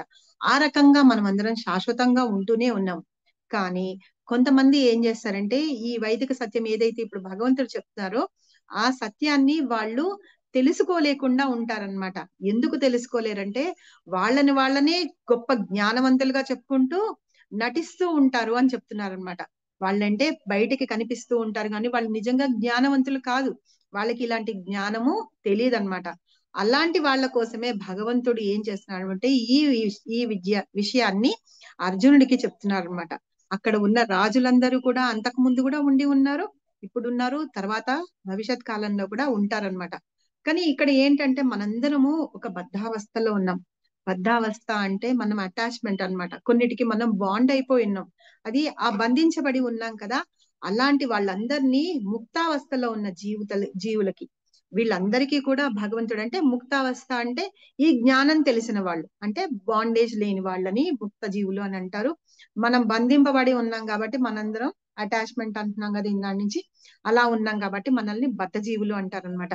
ఈ బద్ధ జీవులకి ముక్త జీవులకి అందరికీ శాశ్వతమైన పోషకుడు ఎవరు అంటే భగవంతుడే అని ఇక్కడ మనం అర్థం చేసుకోవాలి. కాబట్టి ఏంటంటే భగవంతుడు ఆయనే పరమ పురుషుడు, అన్ని కారణాలకి కారణం ఆయన, ఆయనకి అన్ని విషయాలు తెలుస్తాయి అన్నమాట. అర్జునుడు కృష్ణుడు కలిసి ఉన్నా ఇప్పుడు ఉన్నట్టుగా అర్జునుడికి తెలుస్తుంది భగవంతుడు ఉన్నారు తనతోటి అని. కానీ అంతకు ముందు జన్మలో కూడా వాళ్ళిద్దరూ ఉన్నారు, కానీ భగవంతుడికి గుర్తుంటుంది కానీ అర్జునుడికి గుర్తుండదు అనమాట. అది ముందు చాప్టర్ లో ఒక శ్లోకంలో చెప్తారు భగవంతుడు స్వయంగా. సో అట్లాగే ఈ రాజులందరూ కూడా ముందు ఉన్నారు, ఇప్పుడున్నారు, తర్వాత కూడా ఉంటారు, కానీ ఇప్పుడు ఉన్న ఈ దేహంతో వీళ్ళతోటి ఉండరు. మనం అర్థం చేసుకోవాల్సింది ఏంటంటే ఆత్మ అనే వ్యక్తిగత జీవులుగా ఉండకపోవచ్చు, కానీ ఆత్మ ద్వారా వేరే శరీరంలో ఉంటారు కదా, అలాగా వాళ్ళు భవిష్యత్తులో ఉండి ఉంటారు అని చెప్పి చెప్తున్నారు. అలా ఏంటంటే ఇప్పుడే కాదు ముందు ముందు కూడా ఇలాగే కొనసాగుతూ ఉంటుంది. ఈ ఆత్మ ఒక శరీరంలోంచి ఇంకో శరీరంలోకి ప్రవేశిస్తూ ఉంటుంది. కాబట్టి అలాంటి దాని గురించి నువ్వు శోకించాల్సిన అవసరమే లేదు అని చెప్పి ఇక్కడ అర్జునుడికి కృష్ణుడు చెప్తున్నారనమాట. ఎలాంటి వారి కోసం నువ్వు శోకిస్తున్నావు, చేయాల్సిన అవసరమే లేదు అని. తర్వాత ఇంకెవరైనా చదువుతారా? ఈ పారాగ్రాఫ్ హాఫ్ చదవండి ఎవరైనా చదివేవాళ్ళు, చాలా పెద్దది. మోక్షానంతరము జీవాత్మ మాయాచ్ఛాదన నుండి బయటపడి నిరాకార బ్రహ్మమునందు లీనమై తన వ్యక్తిత్వమును కోల్పోవునని పలుకు మాయావాద సిద్ధాంతమును పరమ ప్రామాణికుడైన శ్రీకృష్ణ భగవానుడు ఇక్కడ సమర్థించుటలేదు. అట్లే జీవుని వ్యక్తిత్వము కేవలము బద్ధ స్థితి యందు మాత్రమే నిలిచిండునని సిద్ధాంతము కూడా ఇక్కడ సమర్పింపబడతలేదు. ఉండండి మాతాజీ ఒక్క నిమిషం. ఇక్కడ ఏమంటున్నారంటే మోక్షం వస్తుంది కదా, మోక్షం వచ్చిన తర్వాత మనిషి ఏమైతారంటే నిరాకార బ్రహ్మంలో లీనమైపోతారు ఇది అని అంటున్నారు కదా. సో అలాంటి దాన్ని భగవంతుడు ఇక్కడ యాక్సెప్ట్ చేయట్లేదు అనమాట, అది ఒప్పుకోవట్లేదు, అది కాదు అని చెప్పి. ఇక్కడ అందరూ రాజులందరూ ఉన్నారు కదా, అర్జునుడితో పాటు రాజులందరూ ఉన్నారు కదా, వాళ్ళందరూ కూడా ఏం చేస్తారటంటే వాళ్ళు వేరే దేహాన్ని తీసుకుంటారు. వేరే దేహాన్ని తీసుకోకుండా ఉండాలి అంటే ఏంటనేది మనం ముందు శ్లోకాల్లో చెప్తున్నారు, అది తెలుసుకుందాము. అయితే వీళ్ళు ఇక్కడ ఏంటంటే ఆ మాయావాదులు చెప్తారట అలాగా, ఏంటంటే బ్రహ్మంలో కలిసిపోతారు. తర్వాత అక్కడ ఆత్మ ఏమవుతుంది అని అంటే తెలియదు అనమాట. ప్రభుపాద ఏం చెప్తారంటే, వీళ్ళు ద సో కాల్డ్ ఎక్స్పెరిమెంట్స్ అన్ని చేస్తూ ఉంటారు చూసారా. జీవి ఉన్నాడు, జీవిలో ఆత్మ ఉంది, కానీ ఆత్మ దాని ఎంత క్వాంటిటీ అంటే దాని పరిమాణం ఎంత ఉంటుంది అనే చెప్పడానికి కూడా వాళ్ళకి తెలియదు అనమాట. సో అలా తెలియకుండా ఉన్నవాళ్ళు, ఈ మాయావాదులు ఎవరైతే ఉన్నారో వాళ్ళందరూ ఏం చెప్తారటంటే బ్రహ్మంలో లీనమైపోయింది అని అంటారట. కానీ ఈ ఆత్మ ఎక్కడికి వెళ్ళింది అని అంటే వాళ్ళు దానికి చెప్పలేరు అనమాట. మనిషి చనిపోయిన తర్వాత బ్రహ్మంలోకి లీనమైపోతారంట, కానీ ఆత్మ ఎక్కడికి వెళ్ళింది అంటే వాళ్ళు చెప్పలేరట. ఈ ఈ విషయాలన్నీ ఏవేవైతే ఉన్నాయో అవన్నీ భగవంతుడు కొట్టేస్తున్నారనమాట, అంటే సమర్థించట్లేదు వాటన్నిటిని. అలాగే ఒక మనిషి యొక్క వ్యక్తిత్వము, వాళ్ళ బద్ధ స్థితి అంటే మనం కండిషన్డ్ సోల్డ్ కదా మనం అందరం, వాటి యందు నిలిచి ఉంటుంది కదా, ఆ సిద్ధాంతాన్ని కూడా చెప్పట్లేదు. ఎందుకంటే ఎప్పుడైనా సరే మనం ఈ భౌతికమైన విషయాల పట్ల బంధింపబడి ఉన్నాం అనుకోండి, అలాగే బంధింపబడి ఉంటాము అని మనం చెప్పడానికి వీల్లేదన్నమాట. మనం ఎట్లా అంటే ఆల్రెడీ మనం చెప్పుకున్నట్టుగానే సూక్ష్మ శరీరము, తర్వాత మన వాసనలు, ఈ ఆత్మ, ఇవన్నీ ఏమంటాయి, వేరే శరీరాన్ని తీసుకుంటాయి అన్నమాట. మనం లాస్ట్ మూమెంట్ లో మనం అనుకుంటున్న దాన్ని బట్టి, మనం భరత్ మహారాజ్ స్టోరీ కూడా తీసుకున్నాము, జింకలాగా ఆయన లేడీ శరీరం తీసుకొని వస్తారని. కాబట్టి ఏంటంటే వీటన్నిటిని భగవంతుడు సమర్థించట్లేదు అనమాట. అలాగే ఉపనిషత్తులో కూడా చెప్పారనమాట, భగవంతుడి వ్యక్తిత్వం ఎట్లా ఉంటుంది అని వాటి విషయం గురించి కూడా ఇక్కడ స్వయంగా ఉపనిషత్తులో చెప్పారు కదా. వాటి గురించే ఇక్కడ కృష్ణుడు స్పష్టంగా మనకి తెలియచేయడానికే ఈ విషయాలన్నీ చెప్తున్నారు అని అంటున్నారు. చదవండి మాతాజీ. ఉపనిషత్తులందు నిర్ధారింపబడినట్లు భగవానుని వ్యక్తిత్వము మరియు ఇతరులందరి వ్యక్తిత్వము కూడా భవిష్యత్తునందు శాశ్వతంగా కొనసాగునని శ్రీకృష్ణుడు స్పష్టంగా తెలియజేయుచున్నాడు. ఇవంటే ఈ విషయాలన్నీ ఉపనిషత్తులో చెప్పారనమాట. కానీ ఏంటంటే ఈ మాయావాదులు వాళ్ళందరూ వాటికి వ్యతిరేకంగా ఉంటూ ఉంటారు కాబట్టి భగవంతుడు వాటన్నిటిని సమర్థించట్లేదు. అందులో ఏం చెప్పారట, ఒక మనిషి యొక్క వ్యక్తిత్వం ఎట్లా ఉంటుంది, భవిష్యత్తులో ఎట్లా ఉంటుంది అనే విషయాలు కూడా చెప్పారు. వాళ్ళు శాశ్వతంగా ఉంటారు అంటే మనందరం శాశ్వతలమే, కాకపోతే ఈ శరీరంతో కాదు, మన ఆత్మ ఏదైతే ఉందో దాంతో మనం శాశ్వతంగా ఉంటూ వేరే వేరే బాడీస్ మనం తీసుకుంటూ ఉంటాం అనమాట. అది ఎలాంటిదైనా కావచ్చు. 84 లక్షల స్పీషీస్ లో మనం జన్మ తీసుకుంటూ ఉంటాం కదా, దేనిలో అన్నా వెళ్తూ ఉంటాం అన్నమాట. ఆ విషయాన్ని ఇక్కడ కృష్ణుడు స్పష్టంగా చెప్తున్నారనమాట అర్జునుడికి. చదవండి. మాయాతీతుడైనందున శ్రీకృష్ణుని ఈ వచనము గొప్ప ప్రామాణికమైనది. ఇక్కడ శ్రీకృష్ణుడు తెలిపిన జీవుని వ్యక్తిత్వము భౌతికమే కాని ఆధ్యాత్మికం కాదని మాయావాదులు వాదింపవచ్చు. ఇప్పుడు మాయాతీతుడు అంటే మనమందరం మాయలో ఉన్నాం అంటే, ఎప్పుడైతే ఈ జ్ఞానం గురించి తెలుసుకోలేకపోతున్నామో, భగవంతుడి గురించి తెలుసుకోలేకపోతున్నాము అంటేనే మనం మాయలో ఉన్నట్టు అన్నమాట. ఎప్పుడైతే మనం ఆధ్యాత్మికంగా భగవంతుడి గురించి తెలుసుకుంటామో, ఆ జ్ఞానం తెలుసుకుంటామో, అప్పుడు మనం జ్ఞానవంతులము అయినట్టు లెక్క. అయితే మనము భగవంతుడి లాగానే ఉన్నాము, ఇలాగ వేరే శరీరాలు తీసుకుంటున్నాము ఇది అంటే భగవంతుడు మాయాతీతుడు. ఆయన నుంచి వచ్చినదే మాయ అన్నమాట, ఆయన ద్వారా వచ్చిందే మాయ, దానికి అతీతంగా ఉంటారు. అలాగే గుణాలన్నీ భగవంతుని ద్వారానే వచ్చినా కూడా ఆ గుణాలన్నిటికీ భగవంతుడు అతీతంగా ఉంటారన్నమాట. ఆ విషయాల్ని ఇక్కడ కృష్ణుడు ప్రామాణికం అంటే మనకి ఒక ప్రూఫ్ లాగా చూపిస్తున్నారు. ఎక్కడ అంటే మనకి ఉపనిషత్తులో వాటిల్లో ఉంది అని చెప్పి చూపిస్తున్నారు. ఇక్కడ ప్రత్యేకంగా కృష్ణుడు కూడా ఏంటంటే ఒక జీవుడి యొక్క భౌతికం గాని ఆధ్యాత్మికం గాని వాళ్ళు ఏంటంటే మాయావాదులు వాదిస్తూ ఉంటారు. ఇప్పుడు మనం భౌతికంగా ఉన్నాము అని అంటున్నంత కదా, తర్వాత మనం ఎక్కడికి వెళ్తాము అంటే, ఇప్పుడు ఆధ్యాత్మికంగా అయితే మనం భగవంతుని ధామానికి వెళ్తాం కదా, వాళ్ళు మాయావదులు ఏంటంటే ఎలా వెళ్తారు, ఏంటి, ఏం చేస్తారు అని వాదిస్తూ ఉంటారు. ఎందుకంటే వాళ్ళు ఆ శాస్త్రాలని వాటిని చదవట్లేదు కాబట్టి, వాళ్ళకంత జ్ఞానం లేదు కాబట్టి వాళ్ళు వాదిస్తూ ఉంటారన్నమాట. చదవండి మాతాజీ నెక్స్ట్. ఒకవేళ జీవుని వ్యక్తిత్వం భౌతికమనడి ఆ వాదములను అంగీకరించినను శ్రీకృష్ణ భగవానుని వ్యక్తిత్వమునందలి భేదమును ఎట్లు భౌతికమనడి ఆ వాదమును అంగీకరించినను శ్రీకృష్ణ భగవానుని వ్యక్తిత్వమునందలి భేదమును ఎట్లు గుర్తింపగలము. శ్రీకృష్ణుడు తాను గతమునందు ఉండిననియు మరియు భవిష్యత్తునందు కూడా ఉందుననియు స్పష్టముగా నిర్ధారించి తెలిపెను. అతడు తన వ్యక్తిత్వం అనేక విధంబులుగా నిరూపించి ఉండెను. అంతేకాకుండా నిరాకార బ్రహ్మము అతనికి లోబడి ఉండునని ప్రకటింపబడినది. ఈ ఇప్పుడు విధంగా నిరాకార శ్రీకృష్ణ చెప్పండి. చదవండి చదవండి అక్కడ ఆపేసేయండి ఆ సెంటెన్స్. ఈ విధంగా శ్రీకృష్ణుడు ఈ విధంగా శ్రీకృష్ణుడు తన ఆధ్యాత్మిక వ్యక్తిత్వమును సర్వదా కొనసాగించుచుండును. ఒకవేళ అతనిని సాధారణ బద్ధ జీవునిగా అంగీకరించచో ప్రామాణిక ధర్మశాస్త్రమును అతని భగవద్గీతకు విలువయే ఉండదు. కంప్లీట్ చేయాలి. ఆపేసేయండి. ఇప్పుడు ఏంటంటే కృష్ణుడి గురించి ఈ మాయావాదులు ఏమంటారంటే, మనం ఎలాగా భౌతికంగా మనుషుల్లాగా ఉన్నామో కృష్ణుడిని కూడా అలాగే మనుషుల్లాగానే వాళ్ళు చేస్తూ ఉంటారన్నమాట. ఆయన యొక్క అస్తిత్వాన్ని వాళ్ళు అంటే మనిషి అన్నట్టుగానే చెప్పడానికి చేస్తూ ఉంటారని. కానీ ఇక్కడ కృష్ణుడు ఎట్లా చెప్తున్నారంటే, నేను అంతకు ముందు ఉన్నాను, ఇప్పుడు ఉన్నాను, మీలాగానే ఉన్నాను, కానీ నేను మిగతా వాటన్నిటికీ అతీతంగా ఉన్నాను అని తన యొక్క గుర్తింపుని ఆయన చెప్తున్నారనమాట. ఇప్పుడు శక్తిమాన్ ఉంటారు కదా, మా శక్తిమాన్ లోంచి శక్తి వచ్చి ఈ గుణాలు కానీ లేకపోతే ఈ భగవంతుని యొక్క మాయ ఏదైతే ఉందో అవన్నీ కూడా భగవంతుని యొక్క శక్తి అన్నమాట. ఈ శక్తి భగవంతుని నుంచి వచ్చినా కూడా ఆయన వాటికి అతీతంగా ఉంటారని మనం ఇక్కడ అర్థం చేసుకోవాలి. ఇంకొకటి ఏంటంటే ఇక్కడ మనకి ప్రభుపాద ఒక అనాలజీ చెప్తారనమాట.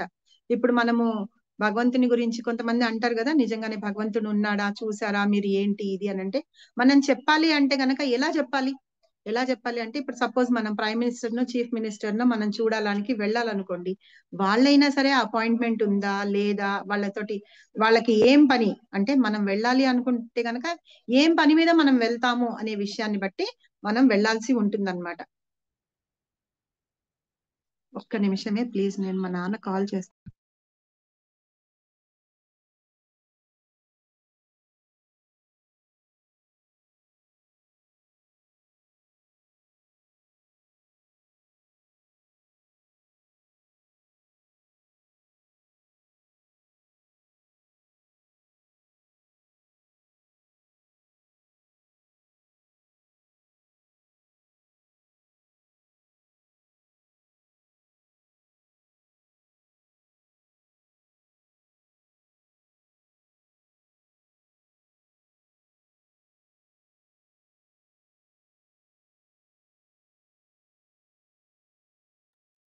సారీ, ఏమనుకోవద్దు, వచ్చేసింది. సో ఇప్పుడు ఏంటంటే మనం భగవంతుని మనం ఉన్నారు అంటే మనం చూడాలి అంటే కనుక, ఇప్పుడు prime minister chief minister appointment అంటున్నాం కదా, వాళ్ళు కూడా ఏంటంటే వాళ్ళు అపాయింట్మెంట్ ఇవ్వాలంటే ఇప్పుడు మనం వీళ్ళతోటి మాట్లాడాలా, అవసరం ఉందా, అవసరం లేదా, లేకపోతే దేని గురించి వచ్చారు, దాన్ని బట్టి వాళ్ళు మనకు అపాయింట్మెంట్ ఇస్తారు, అప్పుడే వాళ్ళు మనల్ని చూస్తారు. అలాంటిది మనం స్వయంగా భగవంతుడే మన దగ్గరికి మనం చూడాలి అంటే ఆయన నేను ఉన్నాను అని నిరూపించుకోవాల్సిన అవసరం లేదు. మనం చూసిన చుట్టుపక్కల మనం అంతా కూడా మనం 9th 10th ఆ చాప్టర్స్ లో మనం చదువుకున్నాం కదా, భగవంతుని యొక్క విభూతులు అని చెప్పి చదువుకున్నాం. ఆఖరికి మనం తాగుతున్న నీళ్ళల్లో కూడా భగవంతుడు నేను ఉన్నాను అని చెప్పి చెప్తున్నారు. అలాంటప్పుడు మనలాంటి అంటే వేరే మూర్ఖులకు కానీ మాయావాదులకు కానీ అజ్ఞానవంతులకు కానీ నువ్వు ఉన్నావా నిరూపించుకో అంటే భగవంతుడు తన అస్తిత్వాన్ని నిరూపించుకొని చూపించుకోవాల్సిన అవసరం భగవంతుడికి లేదనమాట. ఆయన ఆల్రెడీ అన్నిట్లోనూ మనం శాస్త్రాల్లోనూ వాటిల్లో చదువుతున్నాము, ఎలా ఉన్నారు ఎలా ఉంటారు అని, ఎలా మనం భగవంతుణ్ణి చేరగలుగుతాము, ఆయన చూడగలుగుతాము అని చెప్పేసి ఆయన ఆల్రెడీ మనకి చెప్పి ఉన్నారు. కాబట్టి మనం వాటిని ఫాలో అయ్యి మనం భగవంతుణ్ణి చూడాలనుకోవాలి. భక్తి సేవ ద్వారా భగవంతుడిని మనం చూడొచ్చు అన్నమాట. సో ఈ రకంగా మనం భగవంతుడు ఆయన అస్తిత్వాన్ని తను నిరూపించుకోవాల్సిన అవసరము ఏమాత్రము లేదు. ఎవరైనా మాయావాదులకి సో కాల్డ్ వీళ్ళందరికీ కూడా నిరూపించుకోవాల్సిన విషయం లేదు. కానీ భగవంతుణ్ణి ఎవరైతే సామాన్య మానవుడిగా భావిస్తారనుకోండి, అది వాళ్ళు అంటే ఇప్పుడు నేను అనుకుంటున్నాను అంటే నా ప్రాముఖ్యతని కోల్పోతాను తప్పించి వేరే ఇది కాదు అని చెప్పి ఇక్కడ చెప్తున్నారు అనమాట. చెప్పండి మాతాజీ. ఇది కూడా ఎందుకు అంటే, భగవంతుడు ఉన్నారా లేరా ఇదే విషయాలన్నిటికీ ఏంటంటే 4 రకాల దోషాలు ఉన్నాయి అని చెప్పి మనం ఉపోద్ఘాతంలో ఫస్ట్ లో చదువుకున్నాం. ఎవరికన్నా గుర్తుందా 4 రకాల దోషాలు? హరే కృష్ణ. చీటింగ్ టెండెన్సీ, అపూర్ణ ఇంద్రియాలు, ఇంకేమైనా చెప్తారా? ఎవరైనా? భ్రాంతికి గురి అవుతూ ఉంటాం, ఇల్యూషన్ లో ఉంటూ. మాతాజీ అన్మ్యూట్ చేయండి వాళ్ళని. అన్మ్యూట్ లోనే ఉన్నారు మాతాజీ అందరు. ఓకే, వాళ్ళని అన్మ్యూట్ చేసుకుని మాట్లాడు. గుర్తున్నదా ఎవరికన్నా? సరే, 4 తప్పులు మనం చేస్తూ ఉంటాం కదా, దోషాలు ఉన్నాయి మనందరిలోనూ. ఆ దోషాల మూలంగా అంటే తప్పు చేయడంలోనూ, తర్వాత భ్రాంతికి గురవుతూ ఉంటాం, ఇల్యూషన్ లో ఉంటూ ఉంటాం, తర్వాత మోసం చేస్తూ ఉంటాము, అపూర్ణ ఇంద్రియాలు ఉంటాం అన్నమాట. ఈ 4 దోషాలు. ఈ 4 దోషాల మూలంగా మనం భగవంతుడిని తెలుసుకోలేకపోతూ ఉంటాము, ఆయన యొక్క గొప్పతనాన్ని కూడా తెలుసుకోలేకపోతూ ఉంటాం అన్నమాట. అదే ఇక్కడ చెప్తున్నారు. ఇంకెవరన్నా కంటిన్యూ చేస్తారా ఈ శ్లోకం నందు చెప్పబడిన బహుత్వం గురించి? హరిబోల్. లేకపోతే నేను చదవచ్చా మాతాజీ? చదవండి మాతాజీ, ఎవరైనా సరే చదవండి. ఇక్కడ అతడు తన వ్యక్తిత్వం ఈ విధంగా శ్రీకృష్ణుడు తన ఆధ్యాత్మిక వ్యక్తిత్వమును సర్వదా కొనసాగించుచుండును. ఒకవేళ అతనిని సాధారణ బద్ధజీవునిగా అంగీకరించినచో ప్రామాణిక ధర్మశాస్త్రముగా అతడు భగవద్గీతకు విలువయే ఉండదు. మానవ సహజమైన 4 రకాల దోషములతో కూడి ఉండి సామాన్య మానవుడు శ్రవణదాయకమైన బోధనల నిన్నడును బోధింపజాలడు. భగవద్గీత అనునది అట్టి సాహిత్యములన్నిటికీ అతీతమైన శాస్త్రము. భౌతిక గ్రంథం ఏదియును భగవద్గీతకు సాటిరాదు. కానీ ఎవ్వరి నన్నను శ్రీకృష్ణ భగవానుని సామాన్య మానవుడని భావించునో వెంటనే అది తన ప్రాముఖ్యతను కోల్పోవును. ఈ శ్లోకమునందు పేర్కొనబడిన బహుత్వము అనున్నది వ్యవహారికమానీయము నీయు, అది దేహమునకు సంబంధించినదనియు మాయావాదులు వాదించుదురు. కానీ ఈ శ్లోకమునందు ఇది వరకే దేహాత్మబుద్ధి ఖండింపబడినది. జీవుల దేహాత్మబుద్ధిని ఖండించిన పిదప దేహమును గూర్చిన వ్యవహారిక భావనే శ్రీకృష్ణుడు ఎందుకు ప్రతిపాదించును అనగా ఇక్కడ వ్యక్తుల వ్యక్తిత్వము ఆధ్యాత్మిక పరిధిలోనే ప్రస్తావింపబడినదని తెలియబడుచున్నది. దీనిని శ్రీ రామానుజాచార్యులు వంటి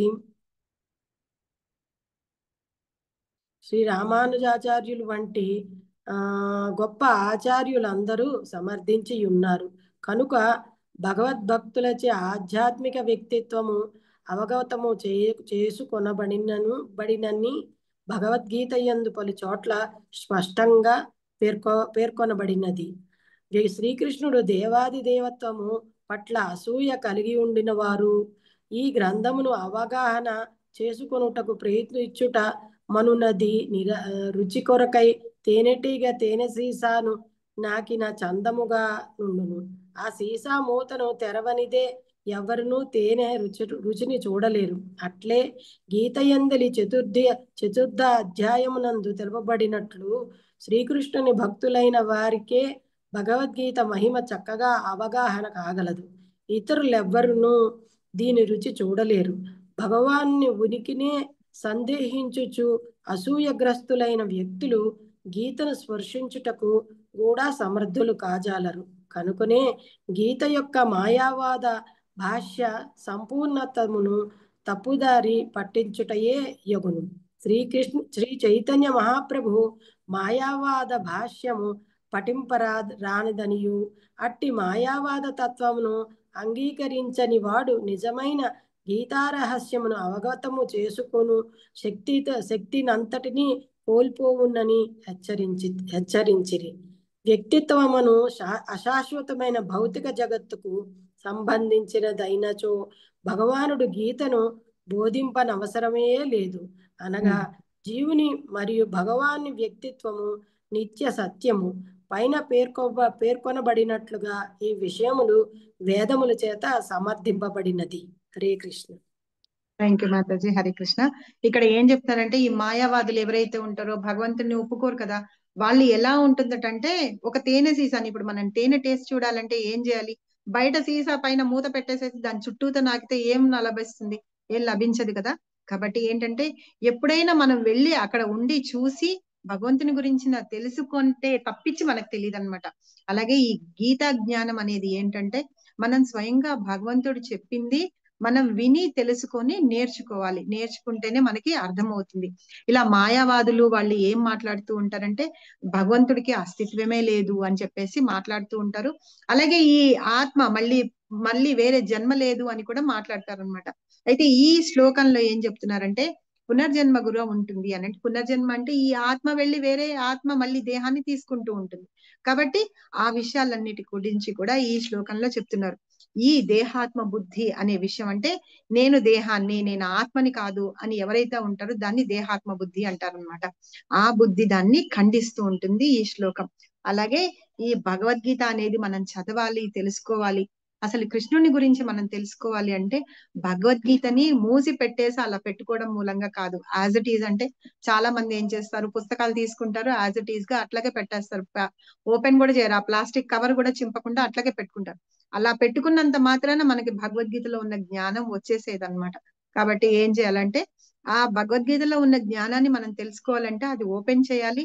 కరెక్ట్ గా పరంపరలో వస్తున్న వాళ్ళు ఎవరైనా గురువుల ద్వారా మనం నేర్చుకుంటూ ఉంటే గనక ఆ జ్ఞానం అనేది మనకి లభిస్తుంది. సో ఈ మాయావాద తత్వాన్ని ఇక్కడ భగవంతుడు ఖండిస్తున్నారు అనమాట. శ్రీల ప్రభుపాద ఖండిస్తూ ఆ జ్ఞానాన్ని, భగవంతుడు స్వయంగా చెప్పిన జ్ఞానాన్ని, ఆయన చెప్పింది మనం భగవద్గీతలో చదివి మాత్రమే తెలుసుకోగలుగుతాము. అంతే తప్పించి ఈ భౌతికంగా అంటే ఈ భౌతిక జగత్తు అనేది అశాశ్వతమైనది. సో ఈ అశాశ్వతమైన జగత్తులో పుట్టిన ఈ జీవాత్మ ఎవరైతే ఉన్నారో వాళ్ళ గురించి మనము ఏవో మాట్లాడడాన్ని, ఏలో ఊహాగానాలు, మానసిక కల్పనలు అంటారు, మెంటల్ స్పెక్యులేషన్స్, అలా ఉండడానికి వీల్లేదు అని చెప్పేసి ఇందులో శ్రీల ప్రభుపాద చెప్తున్నారు అనమాట. టు సమ్మరైజ్ ఇందులో ఏం చెప్తున్నారంటే ఆత్మ శాశ్వతమైందని చెప్తున్నారు, శరీరం మారినా ఆత్మ మారదు అని చెప్తున్నారు ఈ శ్లోకంలో 2వ పాయింట్. 3వ పాయింట్ ఏంటంటే మళ్ళీ మనకి జన్మ ఉంటుంది. ఎలా ఉంటుందంటే ఈ ఆత్మ వేరే దేహంలోకి వెళ్తుంది అని. ఈ జ్ఞానాన్ని అర్జునుడికి గుర్తు చేస్తున్నారు అనమాట భగవంతుడు. అర్జునుడికి తెలియనే కాదు, కానీ అర్జునుడికి ఎందుకు గుర్తు చేస్తున్నారంటే అర్జునుడికి భగవద్గీత చెప్పడం ద్వారా మనకందరికీ చెప్తున్నారు, అందుకని చెప్తున్నారు అనమాట. చెప్తూ ఈ ధర్మం, తన ధర్మం ఏమైతే ఉంది, తను క్షత్రియుడు కాబట్టి క్షత్రియ ధర్మాన్ని నిర్వహించాలి. ఆ ధర్మం ఏంటంటే యుద్ధం చెయ్యాలి. యుద్ధం చేయడం నీ కర్తవ్యం అని అతని కర్తవ్యాన్ని కూడా గుర్తు చేస్తూ భగవంతుడు చెప్తున్నారు అనమాట. చిన్న స్టోరీ తోటి మనము స్టాప్ చేసుకుందాము. ఒక గురువు, ఒక శిష్యుడు ఉంటారనమాట.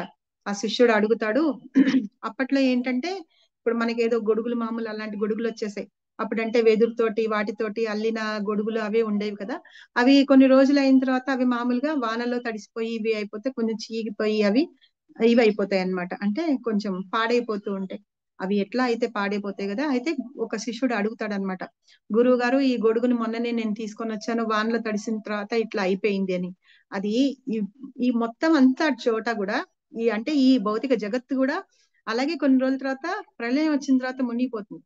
అలాగే మన శరీరాలు కూడా అలాగే అయిపోతాయి. ఇదేంటి ఇది ఎక్కడి నుంచి వచ్చింది? చెట్టు నుంచి వచ్చింది. ఆ చెట్టు కూడా ఏంటంటే ఒక విత్తనం ద్వారా వచ్చింది. చెట్టు దానంతట అది మొలిచిపోదు, ఏదో విత్తనం ఉంటేనే వస్తుంది అనమాట. సో ఆ చెట్టు యొక్క ఆకులు తీసుకొని మనం చేసాము. అలాగే ఈ జీర్ణం అయిపోతుంది కదా, ఈ గొడుగు కూడా జీర్ణం అయిపోతుంది. అలాగే కొన్ని రోజుల తర్వాత ఆ చెట్టు కూడా ఉంటుంది. ఏవైనా సరే భౌతిక జగత్తులోకి వచ్చిన తర్వాత అవి మళ్ళీ జీర్ణం అయిపోవాల్సి ఉంటుంది. ఎలా అయితే విత్తనం నుండి చెట్టు వచ్చి మళ్ళీ ఆ చెట్టు కొన్ని సంవత్సరాల తర్వాత చెట్టు పోతుంది, ఏదైనా సరే చనిపోతుంది, మళ్ళీ దాని విత్తనం పెడతాము, మళ్ళీ వస్తుంది అనమాట, మొక్క వస్తుంది. సో అట్లాగే మనందరం కూడా ఈ ఆత్మ అనేది ఏంటంటే దాని స్పాన్ అయిపోయిన తర్వాత, లైఫ్ టైం అంటాం కదా, ఎక్స్పైరీ టైం, అన్నింటికే ఎక్స్పైరీ టైం ఉంది. సో మన లైఫ్ కూడా ఎక్స్పైరీ టైం ఉంది. ఆ ఎక్స్పైరీ టైం అయిపోయిన తర్వాత ఏమైతుంది, ఈ ఆత్మ వెళ్ళి వేరే శరీరాన్ని తీసుకుంటుంది అని చెప్పేసి చెప్తూ ఉంటారు అనమాట. అలా శరీరాలు మారుతూ ఉంటాయి. ఎలా అయితే విత్తనంలోంచి చెట్టు వస్తుంది, తర్వాత ఆ చెట్టు తర్వాత దానికి విత్తనాలు వస్తాయి. ఆ విత్తనాలు మనం ప్రిజర్వ్ చేసి పెట్టుకుంటే మళ్ళీ చెట్లు వేస్తాం. సో అట్లా ఎలా అయితే చేస్తామో అలాగే ఈ ఆత్మ కూడా శరీరాలు మారుతూ ఉంటుంది అని చెప్పేసి, అది ఆత్మ శాశ్వతం కానీ శరీరం శాశ్వతం కాదు అని గురువు గారు తన శిష్యుడికి ఎక్స్ప్లెయిన్ చేస్తాడనమాట. సో ఈ రకంగా మనం ఇవాళ 2.12 శ్లోకం ఫినిష్ చేసుకుందాము. మధ్యలో డిస్టర్బ్ అయింది, సారీ, ఏమనుకోవద్దు. ఈ టైంలో కొంచెం అన్ని వస్తూ ఉంటాయి. సో ఇది ఇవాళ భగవద్గీత. మీకు ఎవరికన్నా డౌట్స్ ఉంటే గనక అడగండి, లేకపోతే మన కమెంట్స్ ఉంటే కూడా చెప్పండి. మేబీ ఈ వారం కానీ నెక్స్ట్ వీక్ కానీ మీకు ఇలా శ్లోకాలు ఎలా చదవాలి అని చెప్పేసి నేను ఫిల్ ఇన్ ద బ్లాంక్స్ అట్లా పెట్టి మీరు ఏమైనా చదువుతారా అట్లాగా అని చేద్దాం అనుకుంటున్నాను. దాంతో మీకు కూడా కొంచెం ఇంట్రెస్టింగ్ గా అనిపిస్తుంది. కొంచెం లేట్ అయినా పర్వాలేదు. మనం వారంలో 2 రోజుల్లో 3 శ్లోకాలు నేర్చుకున్నా పర్వాలేదు, కానీ శ్లోకాలు కూడా అలా చదువుదామా అని నేను అనుకున్నాను. సో మీరందరూ ఏమంటారు? ఓకేనా? అలా చేద్దామా? ఓకే అలా చేసి మాతాజీ. ఓకే ఆ, మాతాజీ. అలా ఓకే చేసి అలా మాతాజీ. చేస్తూ మీకు కూడా చదవడానికి శ్లోకాలు కొంచెం అంటే అంత బైహార్ట్ చేయలేకపోయినా కొంచెం అయితే గుర్తుంటుంది కదా, అలాగా మనం చేసుకోవచ్చు. ఓకేనా? సో ముకుంద మల స్తోత్రంలో ఒక శ్లోకం చదువుతాను. ఇది ఫస్ట్ శ్లోకమే.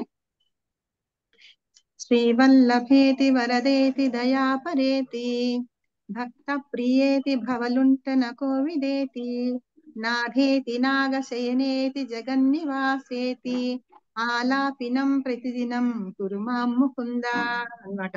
అంటే ఇక్కడ కులశేఖర ఆళ్వార్ చెప్తూ ఉన్నారు ముకుందమాల సూత్రంలో. ఈయన కులశేఖర ఆళ్వార్ అంటే ఈయన ఒక గొప్ప రాజు. తర్వాత భగవంతుని భక్తునిగా అయి అన్ని వదిలిపెట్టి తను ఆళ్వార్లు అంటారనమాట. విష్ణు భగవాను పూజించే వాళ్ళందరినీ ఆళ్వార్లు అంటారు. అలా ఈయన భగవంతుడి గురించి చాలా మంచి మంచి శ్లోకాలు అవన్నీ రాశారనమాట. ఆయన ఏం చెప్తున్నాడంటే, ఓ ముకుంద అంటే శ్రీవల్లభేతి అంటే శ్రీ అంటే లక్ష్మీదేవి, లక్ష్మీదేవి వల్లభ అంటే ఆయన ప్రియుడు, ఆవిడ ప్రియుడు అనమాట. శ్రీవల్లభ అంటే లక్ష్మీదేవి యొక్క ప్రియుడు అని చెప్తూ, ఓ ముకుంద నువ్వు శ్రీవల్లభుడివి అంటే లక్ష్మీదేవికి ప్రియమైన వాడు. అలాగే వరద అంటే వరాలను అందించేవాడు అనమాట ఆయన. వరదేతి అన్నారు కదా, రెండోది దయాపరేతి అంటున్నారు. అంటే నువ్వు అందరికీ దయ చూపిస్తూ ఉంటావు. ఎంత దయ చూపిస్తావంటే నీకు వేరే ఏం అవసరం లేదు, వీళ్ళు నాకు ఇచ్చారా ఇవ్వలేదా, నాకేమైనా కొబ్బరికాయ కొట్టారా పూలు పెట్టారా అని ఏమీ ఉండదు నీకు. నువ్వు చాలా నిర్హేతుకంగా ఏమీ హేతువు లేకుండా అంటే ఏమీ ఆశించకుండా నువ్వు వాళ్ళందరి మీద దయ చూపిస్తూ ఉంటావు అన్నమాట. భక్త ప్రియ అని అంటే తన భక్తులందరికీ చాలా ప్రియమైన వాడు ఆయన. భవలుంటన కోవిద అంటే జన్మ జన్మాలుగా మనము జన్మ మరణ చక్రాల్లో కొట్టుకుమిట్టుకుపోతున్నాం కదా, అలాంటి వాటన్నిటి నుంచి మనల్ని బయట పడేసేవాడే ఆయన అన్నమాట. అలా పడేయడంలో ప్రావీణుడు ఆయన. ఇంకా ఏం చెప్తున్నాడు, నాథ అంటాం అనమాట. అంటే భగవంతుణ్ణి దేవాది దేవుణ్ణి నాథ అని అంటాం. మనల్ని రక్షించే వాళ్ళని కాడా నాథ అంటాం. అనాథ అని అంటాం కదా, ఎవరు లేని వాళ్ళని అనాథలు అంటాం. అలాగే మనందరం ఎవ్వరం అనాథలం కాదు, అందరం నాథులం. అంటే భగవంతుడు మనకందరికీ ఉన్నారు కాబట్టి ఎవరు అనాథులు కాదనమాట. జగన్నివాస జగత్తు మొత్తానికి నువ్వే ఆశ్రయమై ఉన్నావు, నువ్వే ఆశ్రయించి ఉన్నావు కదా. మరియు నాగసేన అంటే ఇది ఆదిశేషం పైన ఆయన శయనిస్తాడు కాబట్టి నాగసేన అంటారు అనమాట. అలాంటి నిన్ను ప్రతిరోజు నేను కీర్తిస్తూ ఉంటాను, అలా కీర్తించేటట్లుగా నువ్వు నన్ను చెయ్యి అని చెప్పేసి ఇక్కడ ఆయన ప్రార్థిస్తున్నారు అనమాట. అంటే ఆ శక్తి అవన్నీ కూడా నువ్వు మాకు ఇవ్వు, ఆ బుద్ధి అవన్నీ కూడా మాకు ఇవ్వు అని చెప్పి భక్తి పారవస్యం అంటే అసలు భగవంతుణ్ణి ఎలాగా ధ్యానించాలి, భక్తి అనేది ఎలా చెయ్యాలి అనే విషయాన్ని కూడా చేయాలి అని చెప్తున్నారు. ఏదైనా సరే మనకి భగవంతుని కృప ఉంటే గానీ మనం భగవంతుడి గురించి మాట్లాడుకోవడం గాని చెప్పుకోవడం గాని ఆయన గురించి ప్రశంసించడం గాని మనకి జరగదన్నమాట. సో కులశేఖర ఆళ్వార్ ఫస్ట్ శ్లోకంలో ఇలా భగవంతుడిని ప్రార్థిస్తూ ఉన్నారు. సో మనందరం కూడా రోజు చాంటింగ్ స్టార్ట్ చేస్తున్నాం, అందరం చాంటింగ్ చేద్దాము. అలాగే భగవంతుడి మీద విశ్వాసము నమ్మకము పెట్టుకొని శ్రద్ధతోటి చాంట్ చేస్తూ ఆయన యొక్క కృపకందరం పాత్రలో. సో హరే కృష్ణ కృష్ణ కృష్ణ హరే హరి, హరే రామ రామ రామ హరే హరి. వాంఛా కల్పతరుభ్యశ్చ కృపా సింధుభ్య ఏవ చ పతితానాం పావనేభ్యో వైష్ణవేభ్యో నమో నమః. అనంత కోటి వైష్ణవునికి జై, అనంత కోటి ఆచార్య విందుకి జై, శ్రీల ప్రభుపాద్ కి జై, శ్రీల గురుదేవ్ కి జై. నీతై గౌర్ సీతానాథ్ ప్రేమానందే హరి హరి బోల్. Thank you very much. Hare Krishna. ఎవరికన్నా డౌట్స్ ఉన్నాయా?